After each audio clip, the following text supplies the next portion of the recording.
ఒక గొప్ప దైవజనుడు చెప్పే అద్భుతమైన కొటేషన్ ఏంటంటే, తగ్గింపు ప్రార్థన, సమర్పణ జీవితం దేవునికి ఇష్టమైన బలియాగాలు అని అంటాడు. దేవుడు మనుషులలో ఉన్న గర్వాన్ని చూచినప్పుడు దేవుడు ఎంతగా అసహించుకుంటాడో, అదేవిధంగా వారిలో ఉన్న అనకొవను చూచినప్పుడు అంతగా ఇష్టపడతాడు. ఈరోజు దేవుడు మన దగ్గర నుంచి ఏం కోరుకుంటున్నాడంటే తగ్గింపు, సమర్పణ జీవితం ఆయనకు బాగా ఇష్టం.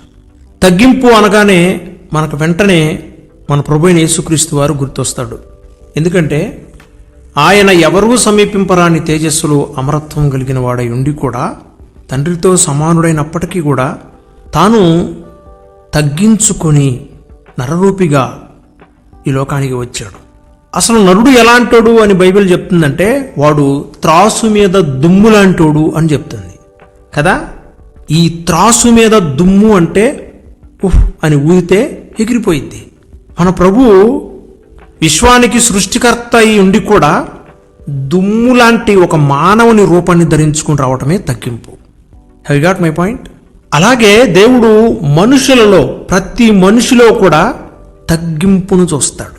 రెండవదిగా, తగ్గింపు అంటే క్రొత్త నిబంధన గ్రంథంలో సుంకరి ఎంత పాపిష్టోడో, తాను బ్రతుకు కాలమంతా కూడా అధిక సుంకము వసూలు చేసి బ్రతికినోడు. ఇశ్రాయేలీలు సుంకరులను బహు చులకనగా, పాపిష్టి జనాంగంగా చూస్తారు. అయితే ఆ సుంకరి ఒకరోజు దేవాలయానికి వెళ్ళి రొమ్ము కొట్టుకుంటూ తనను తాను తగ్గించుకొని ప్రార్థన చేశాడు.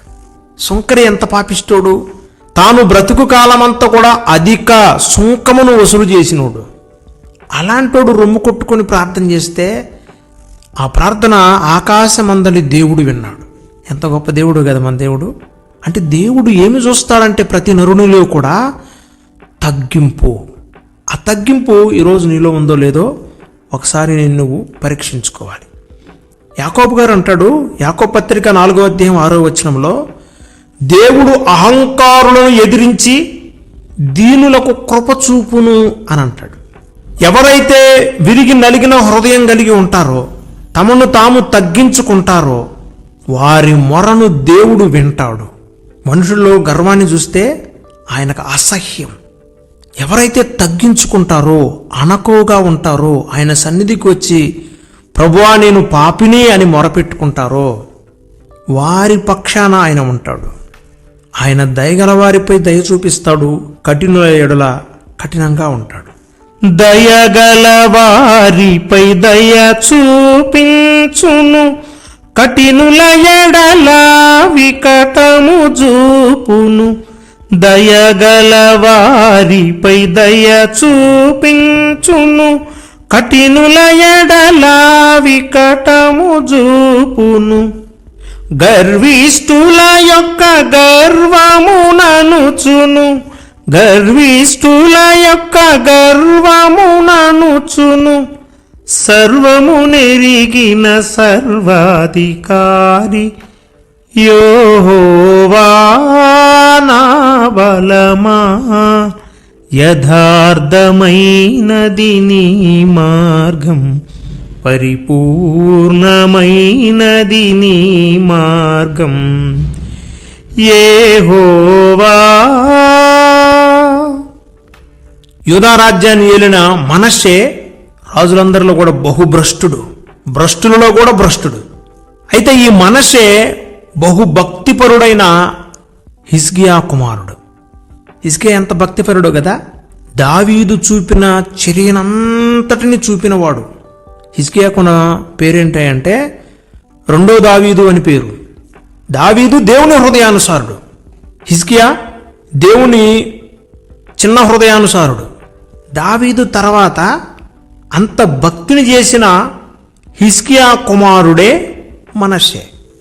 అతడు చేసిన చెడ్డ కార్యములను బట్టి దేవుడట అషూరు రాజుని పురిగొలిపినప్పుడు అషూరు సైన్యం అంతా వచ్చి యెరూషలేము మీద పడి యెరూషలేమును దోచుకొని మనష్షేనట తప్పించుకొని పోకుండా అతనిని పట్టుకొని గొలుసులతో బంధించి అతనిని బబులోనికి తీసుకుపోయారు.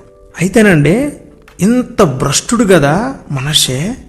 ఈ భ్రష్టుడు ఒకరోజు బుద్ధి తెచ్చుకొని, అయ్యో నా పితరుల దేవుణ్ణి నేను మర్చిపోతేనే, నా తండ్రి హిజ్కియా ఎంత భక్తిపరుడు, దావీదు చూపిన చర్యనంతటిని చూపిన అంత భక్తిపరుడు. నా తండ్రి ప్రార్థన చేసినప్పుడు దేవుడు అతని ఆయుష్కాలాన్ని పెంచాడు 15 సంవత్సరాలు. అతడు మరణశయ్యపై ఉన్నప్పుడు అతన్ని బ్రతికించిన దేవుడు కదా. అలాంటి దేవుణ్ణి మర్చిపోయి ఎంత భ్రష్టుడిగా బ్రతికాను నేను అనుకొని అతడట 2వ దినవృత్తాంతాల గ్రంథము 33వ అధ్యాయము 12 మరియు 13 వచనాలు చదివితే, అతడు శ్రమలో ఉన్నప్పుడు తన దేవుడైన యెహోవాను బతిమాలుకుని తన పితరుల దేవుని సన్నిధిని తన్ను తాను బహుగా తగ్గించుకొని, అండర్లైన్ చేసుకోండి, బహుగా తగ్గించుకుని ఆయనకు మొరలిడగా ఆయన అతని విన్నపములను ఆలకించాడు. మళ్ళట తిరిగి యెరూషలేమునకు అతన్ని తీసుకొని వచ్చి అతనికి రాజ్యాన్ని అప్పగించాడు. అప్పుడు అతడు అనుకున్నాడు, యెహోవా దేవుడై ఉన్నాడు అని తెలుసుకున్నాడు. అబ్బా, ఎంత గొప్ప మాట చూసారా, యెహోవా దేవుడై ఉన్నాడని. ఈ మాట నాకు చాలా ఇష్టం, ఒళ్ళంతా పులకించిపోతా ఉంటుంది. యెహోవా దేవుడై ఉన్నాడని నరులకు ఎప్పుడు తెలుస్తుందంటే, శ్రమ దినమున వారు మొరపెట్టినప్పుడు, ఆ మొరను ఆలకించి వారిని విడిపించినప్పుడు అప్పుడు వాళ్ళు తెలుసుకుంటారట, అరే ఇది నా శక్తిని బట్టి, ఇది నా జ్ఞానాన్ని బట్టి, నా ధనమును బట్టి, నా కండబలాన్ని బట్టి, నా కులమును బట్టి, నా మతమును బట్టి, నా సైన్యమును బట్టి, నా గుర్రమును బట్టి, నా రథమును బట్టి, నా ప్రజలను బట్టి, నా బంధు వర్గాన్ని బట్టి, నా అన్నదమ్ములను బట్టి, నా తల్లిదండ్రులను బట్టి, వారికున్న పలుకుబడిని బట్టి కాదు కానీ ఇది కేవలము నా దేవుని వలన జరిగిన చర్య, నా దేవుడు చేసిన కార్యమని అప్పుడు తెలుసుకుంటారు. శ్రమ దినమున ఆయనకు మొరపెట్టడం మనం నేర్చుకోవాలి. కష్టాలుంటాయి, కన్నీళ్ళుంటాయి, వేదనలుంటాయి, శోధనలుంటాయి, శ్రమలుంటాయి, లేమి ఉంటుంది, దుఃఖం ఉంటుంది, కరువు ఉంటుంది, ఖడ్గం ఉంటుంది, విపత్తులు వస్తాయి. అయినను ఈ శ్రమ దినములన్నిటిలో కూడా మనం నేర్చుకోవలసిన మూలపాఠం ఏంటంటే తగ్గించుకొని మొరపెట్టడం. ఇశ్రాయేలులకు మాంసం దొరకలేదని సనిగారు, గొనిగారు, అంతే, ఆకుల వలె అరణ్యంలో రాలిపోయారు. తెగులొచ్చి వారి నోట్లో మాంసం ఉండగా, వాళ్ళ పళ్ళ సందులో మాంసం ఉండగా, అది ముక్కుల్లోకి వస్తుండగా వాళ్ళు అంతగా పేరాశ, వారు అలా తింటుంటేనే తెగులొచ్చింది, అంతే, అందరూ కూడా చనిపోయారు. చాలామంది అతి తెలివి ఉపయోగిస్తూ ఉంటారు, రెచ్చగొట్టడం. ఇది ఒక ప్యాషన్ వాళ్ళకి. మనుషుల దగ్గరకు వచ్చి ఏదో ఒక రెచ్చగొట్టే మాటలు మాట్లాడితే ఆ రెచ్చగొట్టే మాటలకి వీళ్ళు ఉబ్బిపోయి, లేదా వీళ్ళకి కోపం వచ్చి తీసుకోపో అని అంటారేమో. ఇలాగా మనుషులు రెచ్చగొట్టి కొంతమంది ప్రతిఫలాన్ని పొందుతూ ఉంటారు. దేవుడి దగ్గరకు వచ్చి కూడా ఇలాంటి టెక్నిక్స్ ప్లే చేస్తుంటారు చాలామంది. దేవుడట అలాంటి దుష్టులను ఎదిరిస్తాడు, అలాంటి అజ్ఞానులకు బుద్ధి చెప్తాడు, కఠిన ఎడల కఠినత్వాన్ని ప్రదర్శిస్తాడు, అహంకారులను ఎదిరిస్తాడు. దేవుని సన్నిధికి వచ్చినప్పుడు ఎప్పుడు కూడా రెచ్చగొట్టే మాటలు, కోపం రేపే మాటలు ఇలాంటివి కాదు. ఉన్నావా అసలు? ఉంటే మాకెందుకు ఈ కష్టాలు, మాకెందుకు ఈ కన్నీళ్ళు, మాకెందుకు ఈ శోధనలు, మాకెందుకు ఈ శ్రమలు, మాకెందుకు ఈ లేమి, ఇలాగ దూషణ మాటలు కాదు. ఆయన నిన్ను శ్రమలకు అప్పగించేది నిన్ను ఆశీర్వదించడానికి, కానీ నిన్ను శ్రమలకు గురి చేసేది, శోధనలకు గురి చేసేది ఎవరు అనుకుంటున్నావు? సాతానుగాడే. వాడు ఎప్పుడు కాచుకొని ఉంటాడు నీ మీదకి రావడానికి. దేవుడు కొన్నిసార్లు అనుమతిని ఇస్తాడు, ఆయన అనుమతి లేనిది ఏది నీ మీదకి రాదు. అలాంటి సమయంలో నువ్వు చేయాల్సింది తగ్గించుకుని మొరపెట్టాలి. ఎలా మొరపెట్టాలి? యెషయా గ్రంథము 26వ అధ్యాయము 17వ వచనంలో, యెహోవా ప్రసూతి కాలము సమీపింపగా గర్భవతి వేదన పడి కలిగిన వేదన చేత మొరపెట్టునట్లు మేము నీ సన్నిధిలో ఉన్నాము. ఎలా మొరపెట్టాలి తెలుసా? శ్రమ పెరిగే కొలది, శోధనలో వచ్చే కొలది ప్రార్థనలో నీ తీవ్రత పెరగాలి. 2, ప్రార్థనలో తగ్గింపు ఉండాలి. ప్రసూతి కాలమునట ఒక స్త్రీ ప్రసవిస్తున్నప్పుడు ఒకేసారి 20 ఎముకలు విరిగితే ఎంత బాధ, ఎంత పెయిన్ ఉంటుందో, అలాంటి ప్రసవ వేదనతో ప్రతి క్రైస్తవుడు తమ శ్రమ దినమున, కష్టకాలమున, శోధన కాలమున, లేమి కాలములో మొరపెట్టాలి అంటున్నాడు భక్తుడు. మొరపెట్టడం, ప్రార్థన చేయటం 2 డిఫరెంట్ వర్డ్స్. రెండు కూడా వేరువేరు పదాలు. మొరపెట్టడం అంటే డీప్ క్రై, ఏడవటం. దేవుని సన్నిధిలో బాగా ఏడుస్తూ డీప్గా ప్రార్థనలో గడపటం. ప్రార్థన చేయటం అంటే జస్ట్ ప్రే. ప్రార్థన మనందరం చేస్తాం, సింపుల్ ప్రార్థన చేసి వెళ్ళిపోతాం. కానీ మొరపెట్టడం అంటే డీప్గా ఏడుస్తూ దేవుని సన్నిధిలో వేడుకోవటం. ప్రసవ వేదన పడినప్పుడు గర్భవతి నిండు చూలాలు ఏ విధంగా అయితే దుఃఖపడిద్దో, 20 ఎముకలు విరిగినట్లుగా అంత పేనును భరిస్తట. అలాగా దేవుని సన్నిధికి వచ్చి మనం అంగళారుస్తూ ఉంటే, మొరపెట్టుకుంటూ ఉంటే ఆయన మన మొరను ఆలకిస్తాడు. మనషే తనను తాను తగ్గించుకొని, సింపుల్గా కాదు బహుగా తగ్గించుకున్నప్పుడు దేవుడు అతని మొరను ఆలకించి అతని శ్రమ దినమున ఆ శ్రమలలో నుండి అతనిని విడిపించి తిరిగి రాజ్యానికి తీసుకొచ్చాడు. యూదా రాజ్యాన్ని మొత్తం 42 మంది రాజులు వేలారు. వీరిలో ఎక్కువ సంవత్సరాలు పరిపాలించిన రాజు ఎవరో తెలుసా? ద గ్రేట్ మనష్షే. 55 సంవత్సరాలు పరిపాలన చేశాడు. దావీదు దేవుని హృదయానుసారుడు కదా, 40 సంవత్సరాలే. ఆయన కుమారుడు సొలొమోను దేవుని మందిరాన్ని కట్టించాడు కదా, 40 సంవత్సరాలే. కానీ మనష్షే పశ్చాత్తాపడినప్పుడు, తగ్గించుకుని ప్రార్థన చేసినప్పుడు దేవుడు అతని మొరను ఆలకించి శ్రమదినమున అతన్ని విడిపించడం మాత్రమే కాకుండా ఆ బంధకాల్లో నుండి, శ్రమల్లో నుండి, శత్రువు చేతిలో నుండి విడిపించి తీసుకొచ్చి మళ్ళీ సింహాసనాన్ని ఎక్కించాడు. తనను తాను తగ్గించుకునివాడు హెచ్చింపబడును. మన ప్రభువైన యేసయ్య చెప్పాడు ఆ మాట. చెరసాల జీవితం అంటే కఠినమైన జీవితం. జీరో నుండి మళ్ళీ హీరోని చేశాడు. అంత మాత్రమే కాదు, 55 సంవత్సరాలు యూదా రాజ్యాన్ని పరిపాలించే ఘనతను దేవుడిచ్చాడు. నా ప్రియమైన సహోదరి సహోదరుడా, తగ్గింపు ప్రార్థన దేవునికి ఇష్టం. 2 దినవృత్తాంతాల గ్రంథం 7వ అధ్యాయం 14వ వచనం దేవుడు ఒక వాగ్దానం చేశాడు. నా పేరు పెట్టబడిన నా జనులు తమ్ము తాము తగ్గించుకుని ప్రార్థన చేసి నన్ను వెదకి తమ చెడు మార్గములను విడిచిన ఎడల ఆకాశము నుండి నేను వారి ప్రార్థనను విని వారి పాపమును క్షమించి వారి దేశమును స్వస్థపరచుదును. తగ్గించుకుంటే స్వస్థ వస్తుంది.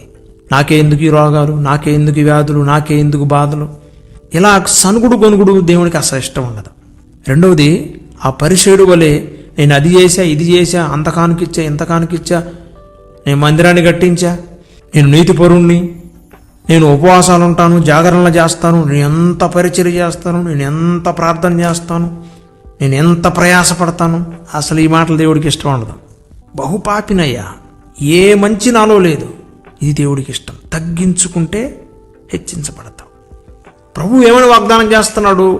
ఎవడైతే తమ్ము తామును తగ్గించుకొని ప్రార్థన చేస్తాడో అప్పుడు ఆకాశము నుండి నేను వారి ప్రార్థనను విని వారి పాపమును క్షమిస్తాను. అంత మాత్రమే కాదు, వారిని స్వస్థపరుస్తాను.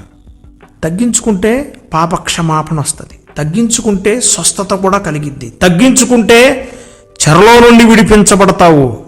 ఈరోజు నువ్వు ఎంత భ్రష్టత్వంలో బ్రతుకుతున్నా, ఎంత పాపంలో బ్రతుకుతున్నా, ఎంత నీతిమాలిన పనులు చేస్తూ బ్రతుకుతున్నా, ఒక వ్యభిచారివైనా, జోదగాడివైనా, త్రాగుబోతువైనా, తిరిగిబోతువైనా, తిండిబోతువైనా, తిట్టబోతువైనా, సోమరిపోతువైనా, బద్ధకస్తుడివైనా, దేవుని ఎరుగని మనిషివైనా సరే, భ్రష్టత్వంలో పాపంలో బ్రతుకుతున్నవాడివైనా, తల్లిదండ్రులకు విరోధంగా బ్రతుకుతున్నవాడివైనా సరే, ఈరోజు తగ్గించుకొని, ప్రభువా నేను పాపిని, నీకు విరోధముగా, నా తల్లిదండ్రులకు విరోధంగా పాపం చేస్తున్నా, ఘోరమైన పాపిని, నన్ను క్షమించు అని నువ్వు గనక అడగగలిగితే ఆయన విడిపిస్తాడు.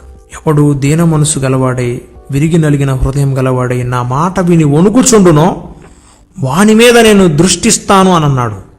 యెషయా గ్రంథము 66వ అధ్యాయం 2వ వచనంలో ఉంటుంది.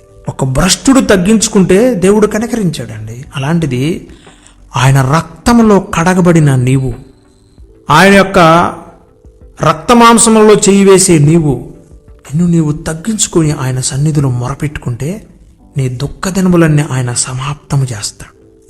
నీ కష్ట దినములన్నింటినీ ఆయన తీర్చేస్తాడు. నువ్వు బ్రతికుండగానే నీకు మేలు చేస్తాడు. శ్రమదినమున భ్రష్టుడైన ఆహాబు కూడా ప్రార్థన చేసినప్పుడు దేవుడు ఆ శ్రమదినము నుండి అతనిని విడిపించాడు. ఆహాబు ఎంత తగ్గించుకున్నాడో చూసావా అని తన ప్రవక్త దగ్గర దేవుడు సాక్ష్యం చెప్పాడు. ఆహాబు ఎంత భ్రష్టుడు! అన్యురాలైన తన భార్య మాట విని దేశాన్ని పాడు చేసిన వ్యక్తి. ఇశ్రాయేలు దేశాన్ని పాడు చేసిన ఆహాబు తగ్గించుకొని ఉపవాసం ఉండి ప్రార్థన చేసినప్పుడు దేవుడు అతని మొర విన్నాడు. ప్రజలకు వచ్చిన ఆ కష్టాన్ని బట్టి యోషియా తనను తాను తగ్గించుకొని ప్రార్థన చేసినప్పుడు, దినవృత్తాంతాల గ్రంథము 34వ అధ్యాయము 27వ వచనం, తనను తాను తగ్గించుకొని తన వస్త్రాలు జింపుకొని మెత్తని మనసుతో ఆయన సన్నిధికి వచ్చి కన్నీరు విడిచి ప్రార్థన చేసినప్పుడు ఆ ప్రార్థనను ఆకాశమందులున్న దేవుడు విని ఆలకించాడు. వాగ్దానం చేశాడు, నీ పితరుల యొద్దకు నిన్ను చేరుస్తాను. నెమ్మది గలవాడువై బ్రతకడం మాత్రమే కాదు, నువ్వు అలాగే సమాధిలో కూడా చేర్చబడతావు. ఈ స్థలం మీద ఉన్న కాపురస్తుల మీదికి నేను రప్పించాలనుకున్న అపాయాన్ని నువ్వు కన్నులారా చూడవు. నీ కాలంలో నువ్వు నెమ్మదిగా బ్రతుకుతావు. అంత మాత్రమే కాదు, నీ చావు కూడా నెమ్మదిగా ఉంటుంది. దేవుడు అతని ప్రార్థనకు ప్రతిఫలాన్ని ఇచ్చాడు.